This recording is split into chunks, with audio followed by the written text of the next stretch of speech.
তো অনেকেই আমার কাছে জানতে চায় যে আমার ছেলে কী কী ওষুধ খায় বা কিসের জন্য ওষুধ খায়। তো এখন তো দুটো ওষুধ যেটা বাচ্চাদের ১ বছর পর্যন্ত চলে এটা তো আমরা সবাই জানি। মাল্টিভিটামিন আর একটা হলো ভিটামিন D3। তো ভিটামিন D3 যেটা আমার ছেলে দুপুর ১২টার সময় খায় ১০ ফোঁটা করে। তো সেটা হলো এই যে এটা কিন্তু ভিটামিন D3 বাট অন্য কোম্পানির। আমার ছেলে প্রথমে জন্মের পর থেকে ২-৩ মাস যে ভিটামিন D3টা খেত, তো সেটা কোনো কারণে স্টকটা আনঅ্যাভেলেবল করে দেওয়া হয়েছিল কিছুদিনের জন্য। তো তখন আমরা ডাক্তারের কাছে যাই আর ডাক্তার আমাদেরকে এটা রেকমেন্ড করেছিল, এই যে RVV3। এটাও এখনও খাচ্ছে, এটাই চলছে। দেন আরেকটা হলো মাল্টিভিটামিন ক্যাট বি, যেটাও সকাল ৯টার সময় খায়, ৫ ফোঁটা করে খায়, এই যে।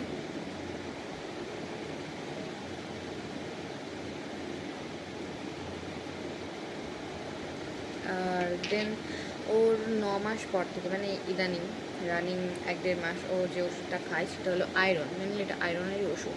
এটা হলো টনোফিরন ড্রপস, এই যে আয়রনেরই ওষুধ এটা। আর ওর জ্বর আসলে, ওর জ্বর খুব কমই আসে। ওর জ্বর জন্মের পর থেকে জ্বর আসেনি বললে চলে। তো ডক্টর আমাকে দিয়েছিল যদি ভ্যাকসিনের পরে জ্বর আসে, তো সেই জন্য এটা দিয়েছিল পাইরিগেসিক 120, এই যে প্যারাসিটামল, লিকুইড প্যারাসিটামল। দেখে নাও। তো ছোটোবেলা থেকে জ্বর আসেনি বললেই চলে। আর ও ছোটোবেলায় আরেকটা ওষুধ খেত, সেটা এখন আমার কাছে নেই। একটা যাই হোক, আমার কাছে প্রেসক্রিপশান আছে, আমি তোমাদেরকে দেখিয়ে দেবো পরে কোনো সময়। তুমি যদি জানতে চাও অবশ্যই আমাকে জানিও। তো এটুকু ছিল ভিডিওটা। বাই বাই সবাইকে।